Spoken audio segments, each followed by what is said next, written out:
आप सभी के हृदय में विराजमान परमात्मा को मेरी राम राम। कल भगवान शिव ने पार्वती को एक गहरे सूत्र की बात बताई, रहस्य की बात बताई। वे बोले, विधाता ने इस धरती पर अभागे लोग भी बनाए हैं, निर्भाग। किनको कहा अभागा? कि जो प्रभु श्री राम की जब कथा हो रही होती है, उनकी लीलाएं चल रही होती हैं, तो उनकी लीलाओं को देखकर भी जो आनंदित नहीं होते, स्पंदित नहीं होते, पुलकित नहीं होते, हर्षित नहीं होते, वे अभागे हैं। और यह मत समझिएगा कि जिस समय भगवान राम साक्षात देह में थे, तब ऐसे लोग नहीं थे, बहुत थे ऐसे। एक बहुत बड़ा वर्ग था ऐसा उस समय भी। तभी तो भगवान शिव ने उस समय कहा ये बात कि बहुत हैं ऐसे जो भगवान राम की लीलाओं से आनंदित नहीं होते, उससे वंचित रह जाते हैं, वे अभागे हैं। और विधाता जहाँ एक और सौभाग्यशाली भक्तों की सृष्टि करते हैं, वहीं वे निर्भाग भी बनाते हैं। भगवान कृष्ण के लिए कहा गया है, मधुराधिपतिरखिलम मधुरम, कि वे जो मधुराधिपति हैं उनका सब कुछ मधुर है। और वही बात राम के लिए है। राम भी मधुराधिपति हैं, उनका भी सब कुछ मधुर है। तो इसी मधुरता के क्रम में हम आगे की यात्रा पर चलते हैं। भय कुमार जब ही सब भ्राता। और उसके बाद समय आया कि वे चारों भाई जो हैं किशोर हुए, बचपन से बड़े हुए, थोड़े युवा हो गए। दीन जनेऊ गुरुपित माता। और ये किशोरावस्था का वह समय था बड़े होने पर कि जब उनका यज्ञोपवीत संस्कार किया गया, अर्थात उपनयन संस्कार, जिसे जनेऊ संस्कार भी कहते हैं। जनेऊ संस्कार उस समय होता है जब बालक को गुरुकुल में विद्या अध्ययन के लिए भेजा जाता है। और बचपना बीता, किशोर हुए, भगवान राम और उनके सभी भाई गुरुकुल में जाने के लिए तैयार, और उनका यज्ञोपवीत संस्कार किया गया। यज्ञोपवीत संस्कार की ये गहरी बात है जो मैं यहाँ बताऊं। जनेऊ जो धारण किया जाता है, कहने को तो वह एक सूत का धागा है, लेकिन वह जीवन को बहुत बड़ा आत्मानुशासन देता है। जैसे हाथी के ऊपर महावत बैठा होता है और अंकुश से हाथी को चलाता है, इसी प्रकार जनेऊ विद्यार्थी के लिए एक अंकुश के समान उसे अनुशासित करता है। विद्यार्थी का मन इधर उधर न जाए, स्वाध्याय में लगा रहे, आत्मचिंतन में लगा रहे, विद्यार्जन करे और ब्रह्मचर्य का जीवन जिए। इसके लिए उसे समझाने के लिए किसी बाहर से काउंसलर की ज़रूरत नहीं होती कि उसके काउंसलिंग सेशन कराए जाएं। प्राचीन काल में जनेऊ धारण कराया जाता था और उसके साथ अनेक प्रतिज्ञाएं होती थी, कसमें होती थी, और उन्हें वह बालक धारण करता था। और जब तक कि गृहस्थ आश्रम में वह प्रवेश नहीं कर लेता, तब तक विद्यार्थी जीवन में जो भी अनुशासन उस जनेऊ के उसे दिए जाते थे, उनका वह पालन करता था। सामान्यतः व्यक्ति कहेगा कि जनेऊ से क्या होता है। बात सूत के धागे की नहीं है। उस सूत के धागे के साथ जो जुड़ी आस्था है, जो श्रद्धा है, जो हमें एक आत्मानुशासन देती है, सारी बात उसकी है। जब भी मन इधर उधर भागना आरंभ करता है तो विद्यार्थी उसे जनेऊ दिखा देता है कि देख, और जनेऊ को देखते ही उसका मन ठिठक जाता है, अनुचित कार्यों की ओर प्रवृत्त नहीं होता।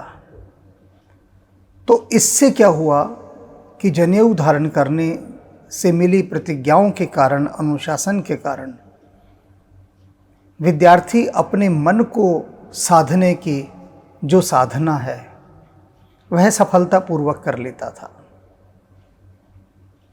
मन को कहीं भी इधर उधर जाने ही नहीं देता था। और ऐसा हो जाता था थोड़े समय बाद कि विद्यार्थी सवार होता था और मन घोड़ा। तो विद्यार्थी घुड़सवार होकर अपने उस मन रूपी घोड़े को अपने हिसाब से चलाता था। मन विद्यार्थी को नहीं चलाता था, विद्यार्थी मन को चलाता था। तो ये मन की जो साधना थी, उसके लिए ये बहुत गहरा रहस्य था जनेऊ, उसे करवाने के लिए। अब जनेऊ संस्कार हो गया, वे गुरु के पास गए हैं विद्या अध्ययन के लिए। गुरु गृह गए पढ़न रघुराई। भगवान राम गुरुकुल में, गुरु के घर में पढ़ने के लिए गए हैं, विद्या अध्ययन करने गए हैं। अल्पकाल विद्या सब आई। थोड़े ही समय में वे सभी विद्याएं जो गुरु सिखाते थे वे सब सीख गए, अल्पकाल में, अधिक समय नहीं लगा। जाकी सहज श्वास श्रुति चारी, सो हरि पड़ यह कौतुक भारी। कहते हैं ये जो चारों वेद हैं, ये चारों वेद क्या हैं? भगवान श्री राम की जैसे कोई एक श्वास हो, उस उनकी एक श्वास से ये चारों वेद प्रकट हुए। और कहते हैं कि देखो उनकी लीला कैसी है, आश्चर्य कितना है, कौतुक कैसा है कि वे प्रभु राम जिनकी एक श्वास से चारों वेदों का जन्म हुआ, वे गुरुकुल में पढ़ने गए हैं, सीख रहे हैं वे भी वहाँ पर। सो हरि पढ़ यह कौतुक भारी। वे भगवान पढ़ रहे हैं, विद्या प्राप्त कर रहे हैं, कैसा भारी कौतुक है, कैसा आश्चर्य है, विस्मय है। अब कोई समझे तो कैसे समझे भाई, कि जिनकी एक श्वास से चारों वेदों के प्रकट होने की बात कही गई है, तब उनको क्या आवश्यकता है विद्या अध्ययन की। किंतु लीला के अंतर्गत सब करना पड़ता है, पढ़ना पड़ता है, और वे पढ़ भी रहे हैं। नियम के अनुसार चलते हैं, मर्यादा के अनुसार, जिससे सारे संसार को यही लगे कि ये हमारे ही तो जैसे हैं। और समस्या क्या खड़ी हुई, राम को भगवान ना मानने के पीछे जो अनेक बुद्धिजीवियों का तर्क है, वे कहते हैं राम ऐसी तो हैं जैसे हम हैं, बिल्कुल वैसे, कुछ भी उन्होंने अलग नहीं किया, कोई चमत्कार नहीं दिखाया जीवन में, बिल्कुल सहज जैसे हम हैं। और यही तो उनकी मर्यादा पुरुषोत्तम होने का गुण है। सारी लीलाएं उसी प्रकार की जिस प्रकार से हम सभी लोग करते हैं, किंतु इन सब के बाद भी बहुत गुणात्मक भेद है, क्वालिटी डिफरेंस। जो मुसीबतें हमारे ऊपर आती हैं उनसे लाख गुना ज़्यादा मुसीबतें भगवान राम पर आईं, लेकिन उन्होंने उन सभी संकटों को, सभी मुसीबतों को, सभी बुरे दिनों को बड़े सहज होकर स्वीकार किया, उन्हें झेला, उनसे जूझे, उनसे लड़े, न हारे, न निराश हुए, न किसी को दोष दिया। यह सब संसार को सिखावन देने के लिए लीला की उन्होंने। मनुष्य कैसे उभरेगा? जब तक उदाहरण नहीं देखता वह कहीं से हिम्मत नहीं ले सकता। कोई सामने एग्जाम्पल हो, कोई उदाहरण हो, तो हिम्मत मिलती है देखकर कि जब ये कर सकते हैं तो हम क्यों नहीं कर सकते। और ये भी हमारे जैसे ही है।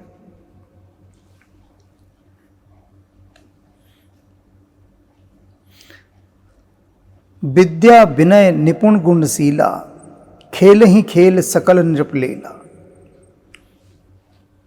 कैसे हैं प्रभु? विद्या में, विनय में हर प्रकार से निपुण, गुणवान, शीलवान, खेलत खेल सकल नृपलीला। और ये चारों भाई सब मिलकर आपस में जो राजाओं की लीला होती है, राजकुमारों की जो होती है, वे सब उसे मिलकर खेलते थे। यानी इनका सारा व्यवहार राजकुमारों के अनुकूल होता था, जो वास्तविक राजकुमार का होना चाहिए, सच्चे राजकुमार का। करतल बाण धनुष अति सोहा। और भगवान राम के हाथ में जो धनुष बाण है, अति सोहा, बहुत शोभायमान होते हैं। धनुष बाण के बिना राम की कल्पना ही नहीं की जा सकती। राम शस्त्रधारी योद्धा, राक्षसों का नाश करने वाले, सज्जनों का उद्धार करने वाले। तो राम की जो शोभा है, उनके हाथों में जो धनुष बाण है, उससे है उनकी शोभा। जिसने इस धरती से राक्षसों का उस समय सफाया कर दिया था, इसी धनुष बाण ने। देखत रूप चराचर मोहा। और भगवान राम का यह शस्त्रधारी रूप देखकर केवल सजीव ही नहीं, निर्जीव भी मोहित हो गए।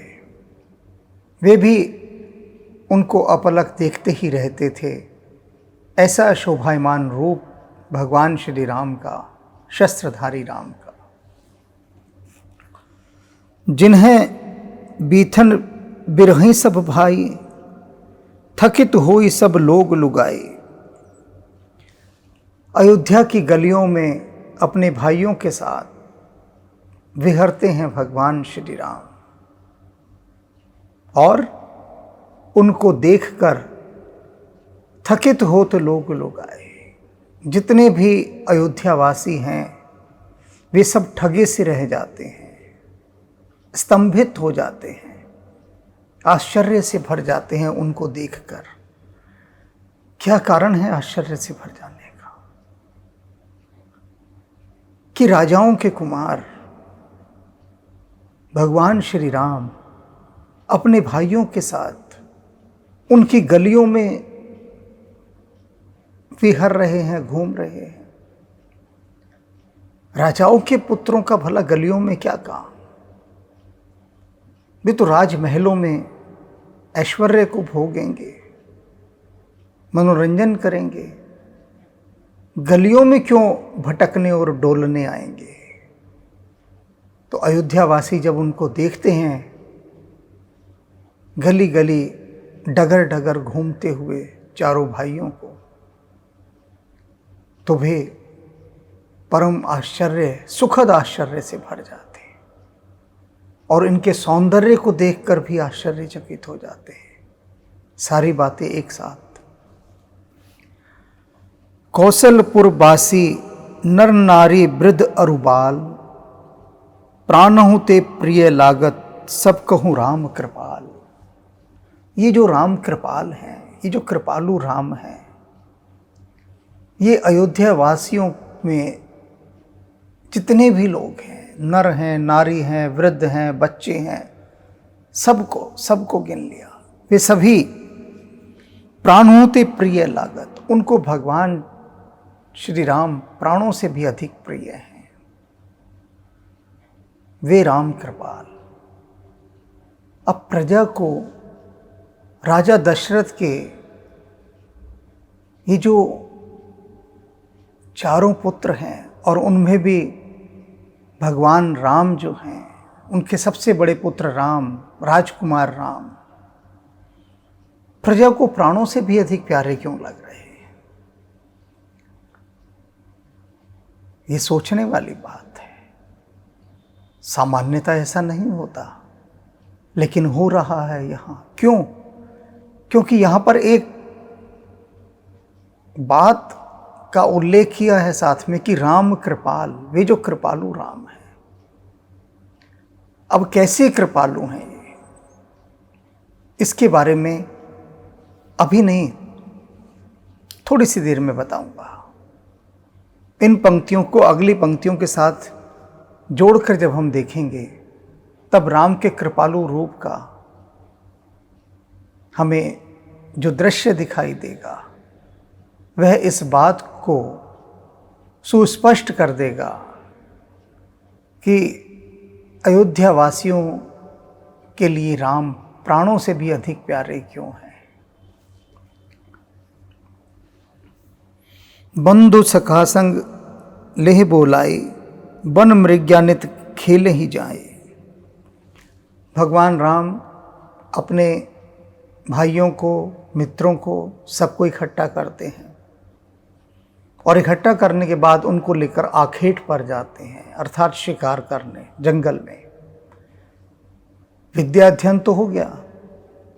अब उसके बाद जो क्षत्रियोचित कर्म होता है योद्धा का, क्योंकि योद्धा बनने के लिए शत्रु को शिकार की तरह देखना पड़ता है, और जो हिरण हैं जंगल में, शेर हैं इत्यादि पशु हैं, उनका शिकार करने योद्धा क्यों निकलते थे? क्योंकि वह एक उनका व्यायाम होता था, एक एक्सरसाइज होती थी, एक रिहर्सल होती थी कि शत्रु के पीछे भागना है, और शत्रु भी वह जो अपने प्राण बचाकर भाग रहा हो, और ऐसा शत्रु भी जो बड़ा भयंकर हो, जिससे हमें अपने प्राण बचाने पड़ जाएं, जैसे शेर। अब शेर का शिकार करने निकलेंगे तो शेर भागेगा थोड़ी ना, कि हम शेर के पीछे पीछे भाग रहे हैं और शेर आगे आगे। हिरण के साथ ऐसा हो सकता है, लेकिन वह हिरण भी जो आगे भाग रहा है, उसे भी सरल नहीं होता उसका शिकार कर लेना। तो उन सभी अपने भाइयों को और मित्रों को योद्धा बनाने के लिए भगवान श्री राम हिरणों के शिकार पर निकलते हैं। पावन मृग मार ही जिए जानी, दिन प्रति नृप ही दिखाव ही आने। और वे उन पवित्र हिरणों का वहाँ शिकार करते थे, और उसके बाद हिरणों को लेकर आकर राजा दशरथ को दिखाते थे, अपने पिता को, कि देखिए हम शिकार पर गए और सफलतापूर्वक हमने शिकार किया और ये हिरण मार कर लाए हैं। उस समय जब भगवान राम का जन्म हुआ, तब की बात, तब की बता रहा हूं। उस समय इतने हिरण होते थे, यूँ समझ ली कि जैसे कि अगर मैं बात को बढ़ाकर कहूँ तो जितनी जंगल में घास या जितनी मक्खियाँ भिनभिनाती होंगी, ऐसे हिरण घूमते थे दल के दल। असंख्य दल होते थे हिरणों के, और धीरे धीरे कालांतर में वे सब समाप्त होते गए, सब समाप्त होते गए। अब तो हिरण दिखाई नहीं देते। पहले मोर और हिरण हर तरफ, छतों पर तो मोर ही बैठे रहते थे। मैंने स्वयं गांव में बचपन में देखा है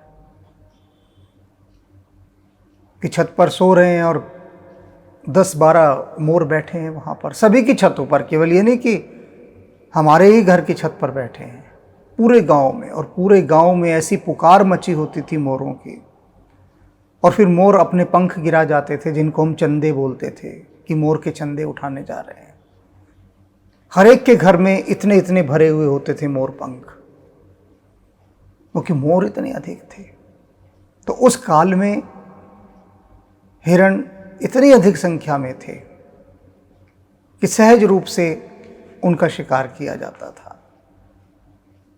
किसी के लिए अभाव नहीं था जंगली जानवरों के लिए, भरपेट भोजन मिलता था, इसलिए जंगली जानवर भी हिंसक नहीं थे। जे मृग राम बाण के मारे, ते तन तजी सुरलोक सिधारे। भगवान शिव बता रहे हैं कि जितने भी हिरणों को राम ने अपने बाण से मारा, वो सब स्वर्गलोक को गए। राम के हाथों से जो मारा जाएगा, स्वर्ग से कम में तो उसकी गति होगी नहीं, कम से कम है स्वर्ग तो। और ये वही लोग थे किसी काल में जिन सब को विभिन्न योनियों में जन्म मिला था, और प्रभु के हाथों मारे जाकर वे मुक्त होना चाहते थे। तो वे सभी हिरण जो भगवान के हाथों मारे गए, सदगति को प्राप्त हुए। अनुज सखा संग भोजन करहि, मात पिता आज्ञा अनुसरहि। क्या करते थे भगवान राम कि अपने भाइयों के साथ अनुज सखा संग भोजन करहि, अकेले भोजन नहीं करते थे। मित्रों को, भाइयों को, सबको इकट्ठा करके एक सामूहिक भोज मिलकर, प्रीति भोज आपने सुना होगा, तो राम यही प्रीति भोज का आयोजन करते थे। और इससे पारस्परिक प्रेम बहुत बढ़ता है, भाव बढ़ता है। आप अकेले भोजन करते हैं, और जब आप अपने पूरे परिवार के साथ करते हैं तब, और जब आप अपने मित्रों के भी साथ करते हैं तब, और जब आप और विशाल घेरा बना लेते हैं, अनेक दूर दूर के मित्रों को भी बुलाते हैं तब, जिसे हम पार्टी कहते हैं, कोई फंक्शन कहते हैं, तो उस समय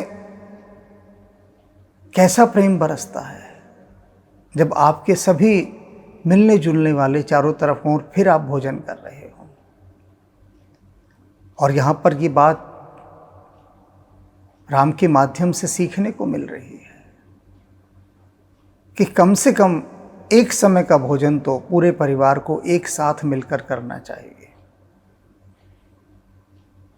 वर्तमान युग की मांग कुछ अलग है, सबके अलग अलग समय हैं काम पर जाने के, किसी का एक समय नहीं है, सबको भागा दौड़ी होती है, ठीक है, लेकिन एक समय ऐसा होता है रात का, जब हम सब अपने अपने कामों से लौट आते हैं,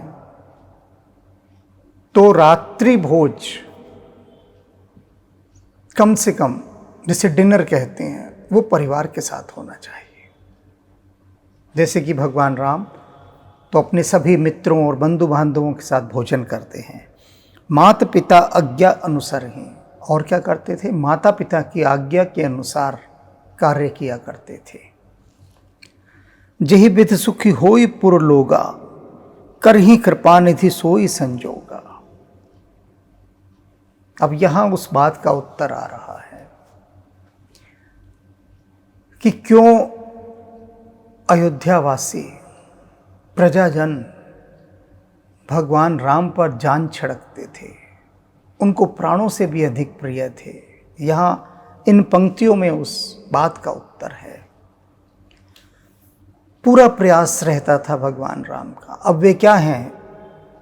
राजप्रतिनिधि हैं, जिसके लिए आजकल का शब्द है जनप्रतिनिधि। नेताओं के लिए, नेताओं को क्या कहते हैं? जनप्रतिनिधि। तो ऐसे ही राजा के प्रतिनिधि के रूप में शासन व्यवस्था को देखने निकलते थे राम। जेहि विधि सुख होई पुर लोगा। और वो क्या देखते थे कि किस विधि, किस प्रकार से प्रजाजन सुखी हों। एक ही राम का ध्येय था, एक ही लक्ष्य था, एक ही मंत्र था, सिर्फ ये देखना कि वह कौन कौन से कार्य किए जाएं कि प्रजा सुखी हो, उसे कोई दुख ना हो, कष्ट ना हो। करहीं कृपा निधि सोई संजोगा।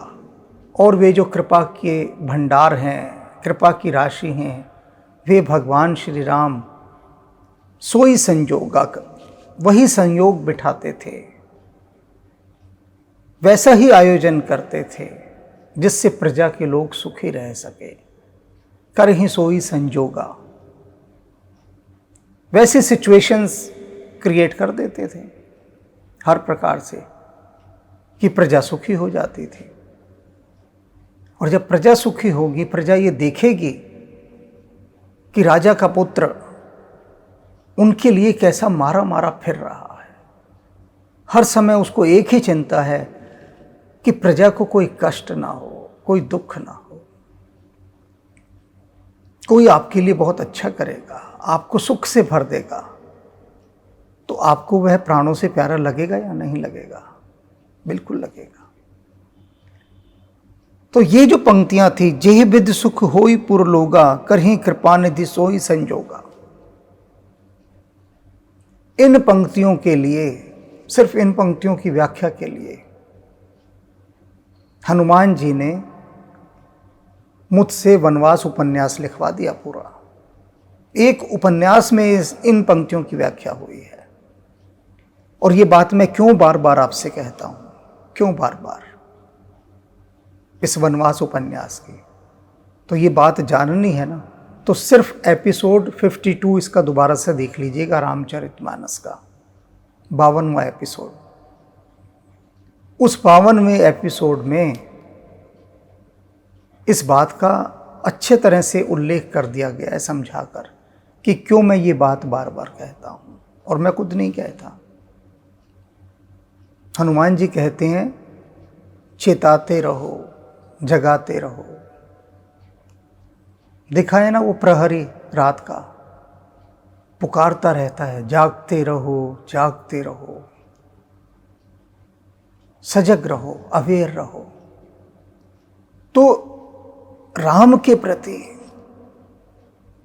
भाव को उन्नत करने के लिए, जो भक्ति से भरे हैं राम के प्रति, हनुमान के प्रति, कृष्ण के प्रति, उनके लिए यह वनवास उपन्यास एक सीढ़ी के समान है, दूसरे जगत में ले जाने वाली सीढ़ी। चढ़ना तो आप ही को पड़ेगा।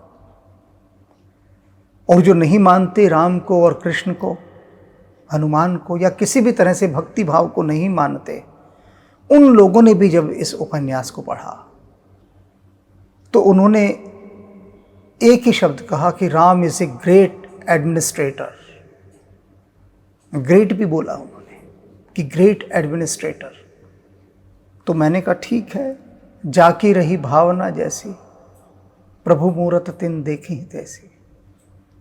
वे बोले हम तो जानते ही नहीं थे कि राम इतनी गहरी दृष्टि रखते हैं, क्योंकि तुलसीदास जी को पढ़ने में उनकी रुचि नहीं है। अवधी भाषा कब की छोड़ दी पढ़नी भाषाएं, तो हिंदी मुश्किल से पढ़ी जाती है।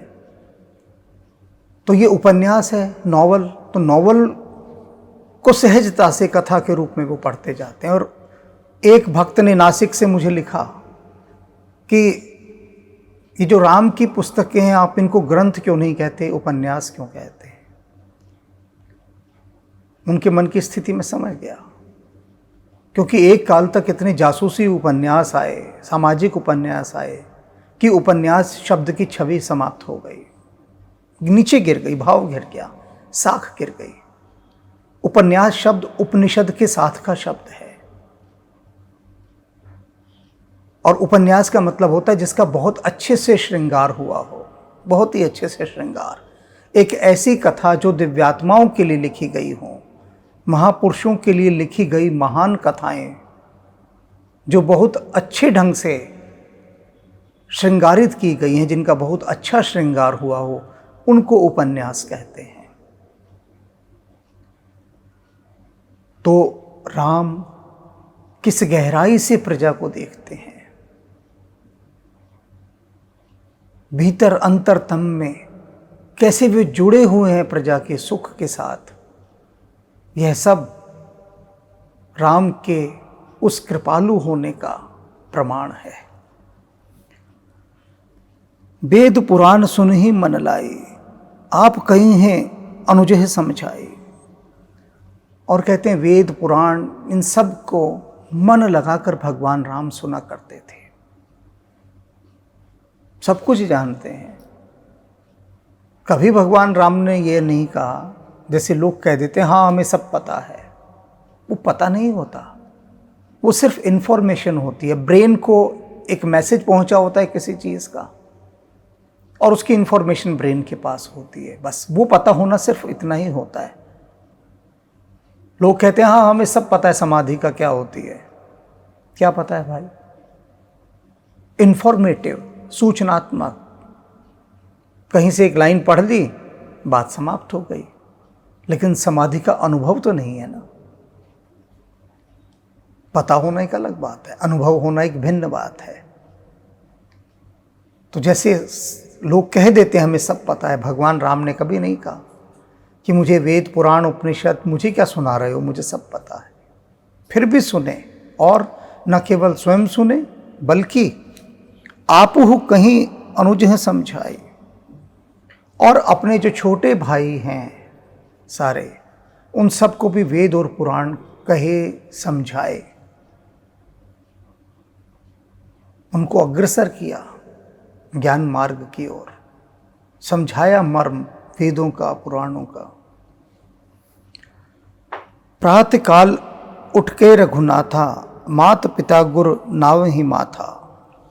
सबसे पहला भगवान राम का काम क्या था? सुबह उठते ही माता पिता और गुरुजनों को माथा टेक कर आते थे, नमस्कार करते थे सबसे पहले।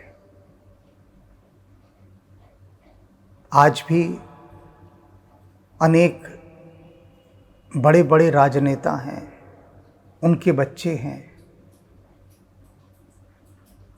क्या वे सुबह उठकर अपने उन माता पिता के चरणों पर सिर रखते होंगे कि भगवान की कितनी बड़ी कृपा कि उन्होंने हमें आपके यहाँ जन्म दिया और हम इतने शाही ठाठ भोग रहे हैं, मौजा ही मौजा, ऐश ही ऐश, मिनिस्टर के घर जन्म मिल गया, और क्या चाहिए? कितनी बड़ी कृपा की राम ने। तो आप जो हमें माता पिता के रूप में मिले, आपके तो हम चरण धो धो कर पिएंगे। तो क्या ऐसे आज के राजपुत्र करते हैं? और यदि कोई करते होंगे तो बहुत ही अच्छी बात है, और जो नहीं करते होंगे उनको अपने माता पिता के चरण धो धो कर पीने चाहिए, चाहे वे कैसे भी हैं। मैं इसकी बात नहीं कर रहा, लेकिन उनके कारण वे कितने सौभाग्यशाली हो गए हैं, यह सोचकर ही उनको अपने अपने माता पिता के चरणों में सिर झुकाना चाहिए। आयुष मां करही पुर काजा, देखि चरित हर्षई मन राजा। और उसके बाद क्या करते थे? चरणों में माथा टिका दिया माता पिता के, गुरु के, और उसके बाद आज्ञा मांगते थे कि अब आप मुझे आज्ञा दीजिए कि मैं प्रजा की सेवा के लिए जाऊं, जो काम बचे हैं प्रजा के सुख के लिए देखने वाले, उन कामों को मैं पूर्ण करूं, मुझे आज्ञा दीजिए। और इस प्रकार से वे आज्ञा लेकर प्रजा का हित साधने के लिए निकल जाते थे। देख चरित हर्षई मन राजा, और भगवान राम का ऐसा चरित्र देखकर दशरथ बहुत हर्षित होते थे, गुरुजन बहुत हर्षित होते थे कि क्या चरित्र है कि सुबह उठ रहे हैं, माथे को गुरु और माता पिता के चरणों में नवा रहे हैं, झुका रहे हैं, फिर हाथ जोड़कर आज्ञा मांगते हैं कि अब मैं चलूं, प्रजा के जो काम है उनको पूरा करना है। इस पूरे प्रसंग में कहीं पर भी ये बात नहीं आई कि उन्होंने कोई नाच गाने का आयोजन किया हुआ है, कि नर्तकी आई हुई है, नाच रही हैं और सब यार दोस्त हैं, सबके हाथों में गिलास हैं और रंगो उत्सव चल रहा है।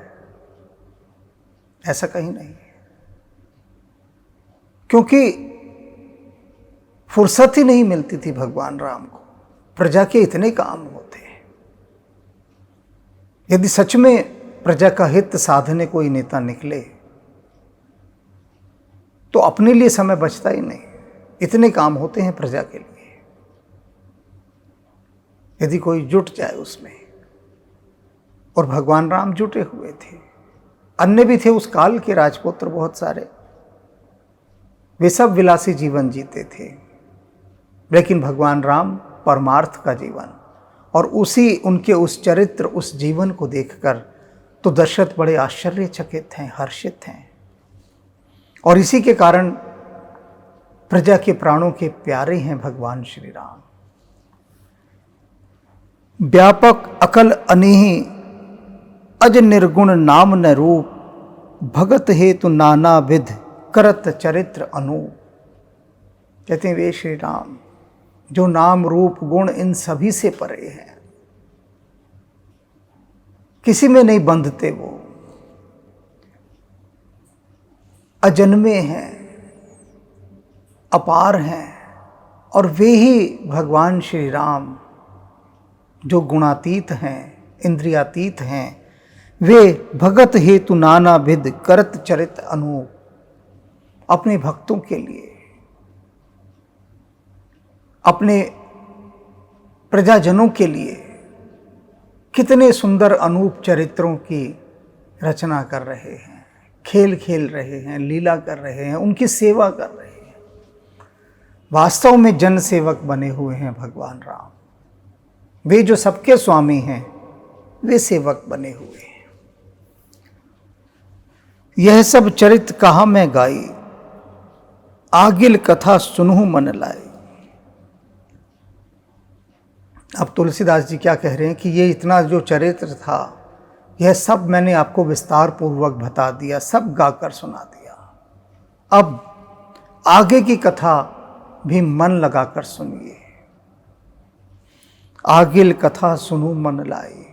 अब जैसे जैसे कथा आगे बढ़ेगी, अब मन को और गहरा लगाना होगा, क्योंकि इस कथा के भीतर से ही हम जीवन शैली सीखेंगे, जीवन मूल्य सीखेंगे, नैतिक मूल्य सीखेंगे, जानेंगे कि जीवन को किस तरह से जिया जाए, किस स्थिति में, किस परिस्थिति में क्या क्या किया जाए, कैसा होना चाहिए, घटनाएं विपरीत हो तब कैसा व्यवहार हो, घटनाएं अनुकूल हो तब कैसा व्यवहार हो।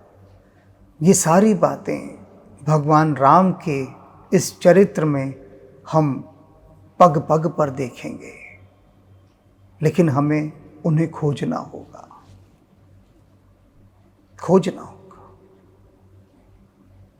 रत्नाकर है राम की लीला, रत्नों से भरा हुआ सागर, गोते लगाने पड़ेंगे, और उसी गोते लगवाने के लिए ये व्याख्या हो रही है यहाँ, और कुछ नहीं है। ये गोताखोरी की वर्कशॉप है, क्लास है ये गोताखोरी की, कि कैसे गोता मारना है और मोती निकालने हैं। तो तैयार हो जाइए गोता मारने के लिए। विश्वामित्र महामुन ज्ञानी, बसहि विपिन शुभ आश्रम जाने। अब बता रही हैं कि विश्वामित्र नाम के एक बहुत ज्ञानी ऋषि थे, मुनि थे। वे एक आश्रम में सुखपूर्वक रहा करते थे। सुख से भरा हुआ था वह आश्रम, क्योंकि उसका नाम था सिद्धाश्रम। सिद्धियां ही सिद्धियां वहां प्राप्त होती थी और वह विश्वामित्र का आश्रम था। तो उसमें वे उस वन में सुखपूर्वक रहते थे। जहां तप यज्ञ मुनि जोग मुनि करहीं, अति मारीच स्वभाव हूँ डरहीं। कहते हैं लेकिन जब भी वे यज्ञ इत्यादि कुछ करते थे तो मारीच और सुभाव नाम के दो राक्षस आकर उनके यज्ञों को भंग कर देते थे और उनके आतंक से वे बहुत डरे हुए थे।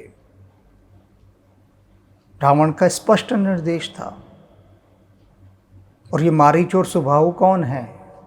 रावण के रिश्तेदार हैं और उसके सेनापति हैं। और रावण ने स्पष्ट निर्देश दे दिया था, आज्ञा दे दी थी कि जहां कहीं यज्ञ हवन इत्यादि कुछ होते देखो, कोई अनुष्ठान ऋषि मुनि कर रहे हों, नष्ट कर दो, सबको मार डालो। तो सुबाहु और मारीच हर बार आते और विश्वामित्र के यज्ञ को नष्ट कर डालते थे। देखत यज्ञ निशाचर धावहीं। जैसे ही देखते थे कि यज्ञ का आयोजन हो रहा है, निशाचर दौड़े चले आते थे। राक्षसों को जैसे गंध मिल जाती थी कि यज्ञ होने वाला है और वे दौड़े आते थे और यज्ञ को भंग कर देते थे, नष्ट कर देते थे। कर ही उपद्रव मुनि दुख पावहीं। बड़ा उपद्रव करते थे, अत्याचार करते थे और मुनि बहुत दुख पाते थे उससे। यज्ञ में रक्त और मांस की वर्षा करते थे। ये कविता में, पोइट्री में कहने का शिल्प है, स्टाइल है। इस बात को समझें, इस स्टाइल को समझें। जब ये बात आती है कि राक्षस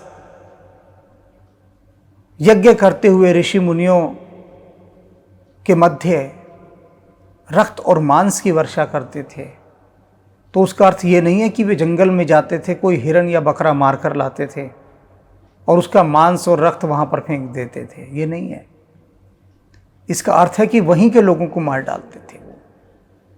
जैसे कहते हैं ना, खून की होली खेलना, तो ऐसे ही रक्त मांस की वर्षा करना। इसका मतलब क्या कि जहां वो यज्ञ ध्वंस करने आए हैं वहां अनेक लोगों की हत्याएं भी कर देते थे, वहां मार डालते थे, जिससे लोगों को एक नसीहत मिले, उनसे डरें, नसीहत देने के लिए।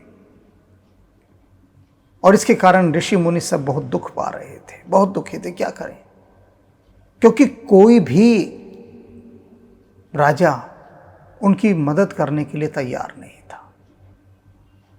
सब थक हार चुके थे। कौन आए राक्षसों से लड़ने? सब अपने अपने राज्यों में सुखी थे। ऋषि मुनि थक हार चुके थे। फरियादें लगा लगा कर, पुकार कर करके राजाओं से विनती कर करके कि हमारी रक्षा करो। कोई नहीं सुनता था। क्यों सुनेगा कोई? किसी को क्या मतलब? राक्षस अगर ऋषि मुनियों को खा रहे हैं, खाते रहे। राजाओं को क्या रोटी हजम नहीं हो रही? राजाओं को क्या फर्क पड़ने वाला है? कोई फर्क नहीं पड़ता था। तो इसलिए वे परवाह भी नहीं करते थे और राक्षसों के हौसले बुलंद होते जाते थे। और यहां तक हो गए कि विश्वामित्र उस समय के कोई साधारण ऋषि नहीं थे, बहुत उच्च कोटि के थे। उन तक को नहीं छोड़ा इन्होंने, राक्षसों ने। उनके भी यज्ञ को भंग करते थे। गाधि तनय मन चिंता व्यापी। विश्वामित्र के पिता का नाम था गाधि। ये गाधि पुत्र के नाम से जाने जाते हैं। तो गाधि पुत्र विश्वामित्र के मन में बहुत चिंता समा गई कि यदि ऐसे ही सब चलता रहा तो रावण तो पूरे संसार से ऋषि मुनियों को खा जाएगा। बड़ी भारी चिंता थी, क्या करें, कोई मार्ग नहीं दिखता था। हर बिन मार ही न निशिचर पापी, और वे यही सोचते थे कि भगवान के अलावा इन पापियों को कोई नहीं मार सकता था। जब पापी का पाप बहुत अधिक बढ़ जाता है और कोई मनुष्यों की रक्षा के लिए नहीं आता, तो तब सारे मनुष्य क्या कहते हैं कि भाई तुझे तो भगवान ही मारेंगे आके, और तो तू किसी से मरने वाला है नहीं, और तो कोई तेरे विरुद्ध खड़ा नहीं होगा। हरि बिन मर ही न निशाचर पापी, ये जो पापी निशाचर हैं ये भगवान के अलावा किसी से नहीं मरेंगे, वही समर्थ हैं, वही मार सकते हैं। तब मुनिवर मन कीन्हि विचारा, प्रभु अवतरहूं हरण मही भारा। और तब ध्यान में बैठकर विश्वामित्र ने विचार किया और ये जान लिया कि वे प्रभु ही इन राक्षसों से धरती के भार को मुक्त करने के लिए पधार चुके हैं, और उन्हीं के शुभागमन से, राक्षसों के आतंक से उनके आश्रम को मुक्ति मिलेगी। एहु मिस देखो पद आई, करी बिनती आनो दो भाई। कहते हैं एहु मिस कहते हैं उस कारण से, इस कारण से ही मैं भगवान के दर्शन करने चला जाता हूं कि यज्ञ की मेरी रक्षा करें आकर वे।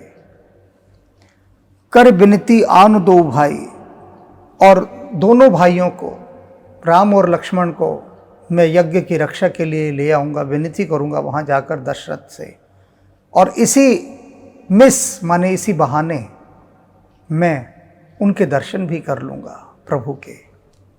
ज्ञान विराग सकल गुण अयना, वे जो भगवान श्री राम ज्ञान और गुणों के भंडार हैं, खान हैं, आगार हैं, उनके दर्शन भी मुझे हो जाएंगे।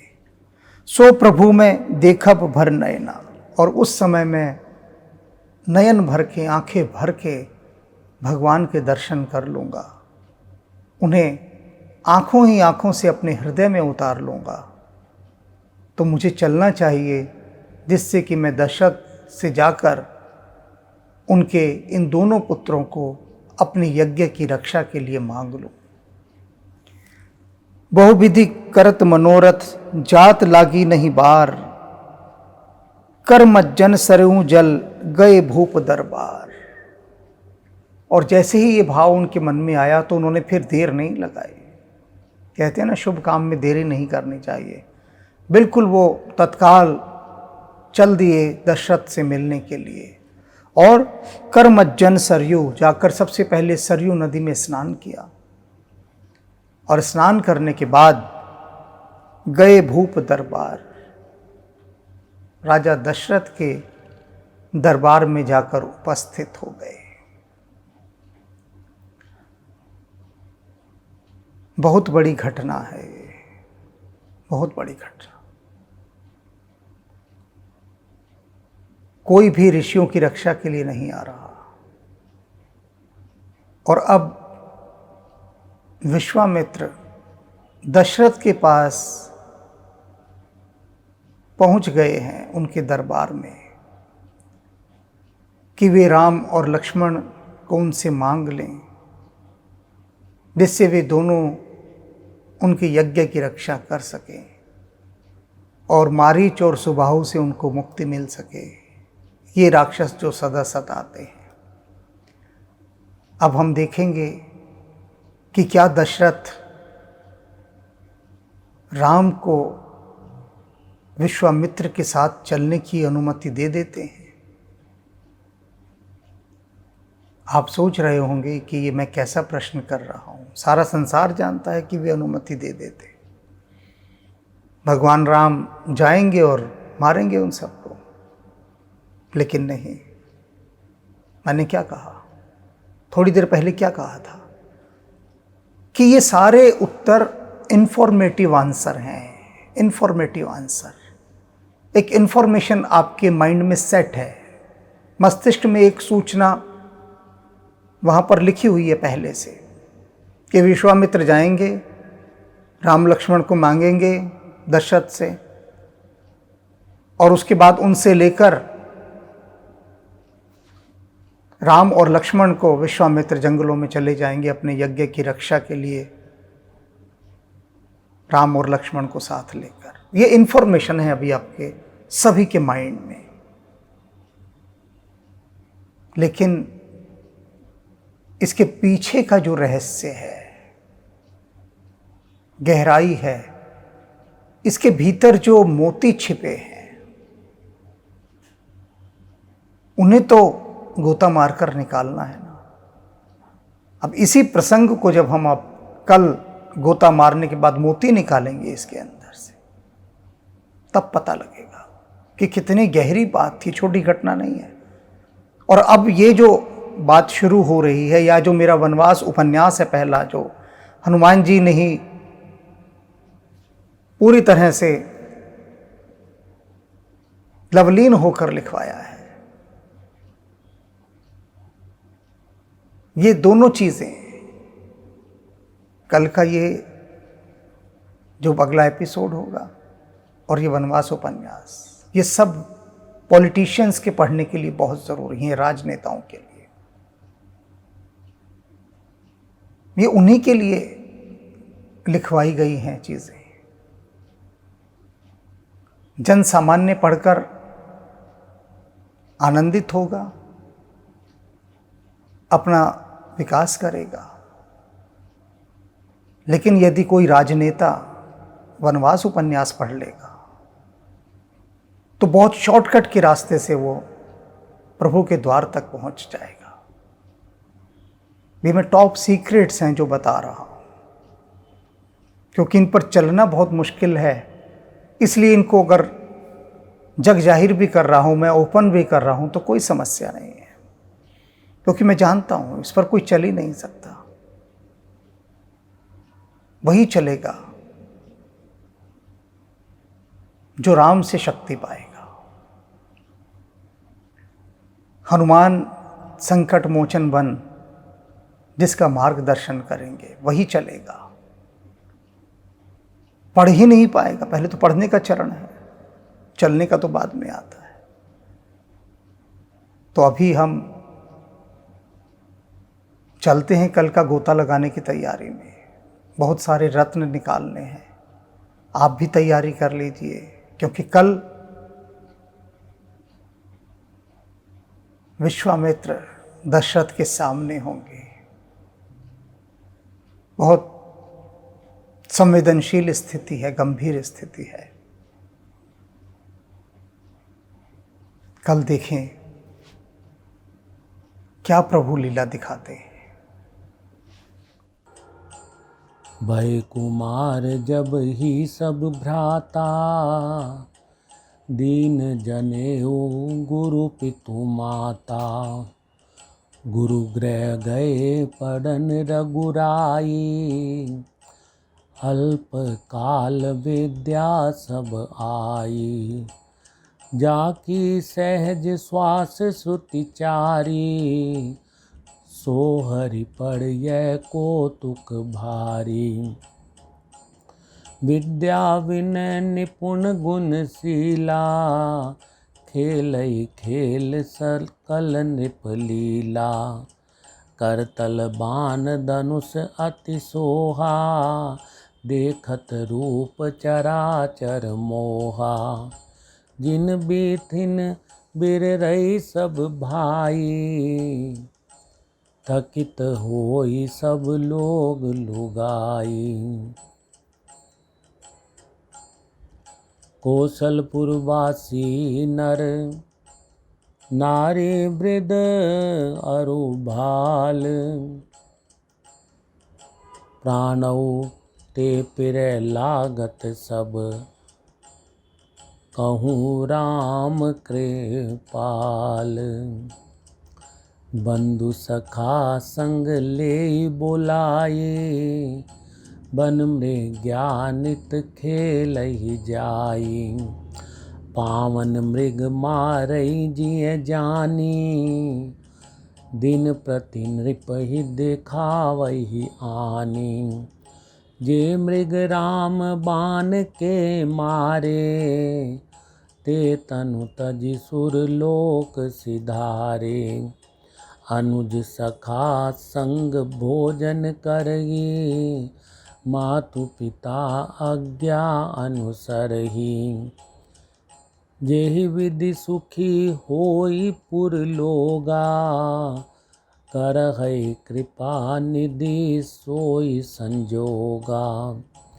वेद पुराण सुनई मन लाई, आपू कही अनुजन समुझाई।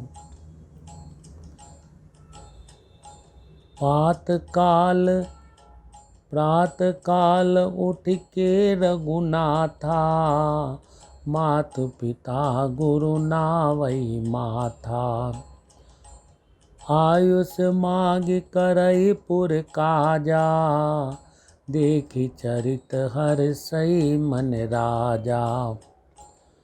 व्यापक अकल अनीह अज, निर्गुण नाम न रूप।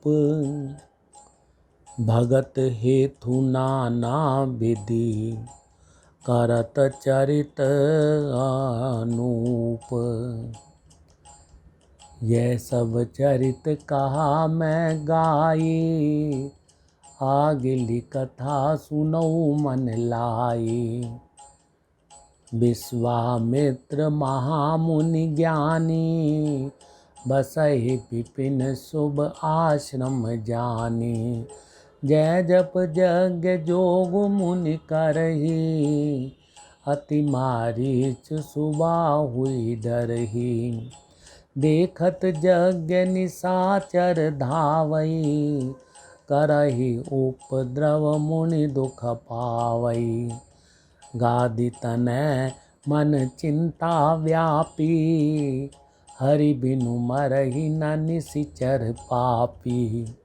तब मुनिबर मन कीन विचारा, प्रभु अवतरउ हरन मही भारा। एहू मिस देखऊ पद जाई, करि बिनती आनऊ दो भाई। ज्ञान विराग सकल गुण आयना, सो प्रभु मैं देखब भरि नैना। बहुविधि करत मनोरथ, जात लागी नहीं बार। करि मज्जन सरयो जल, गए भूप दरबार।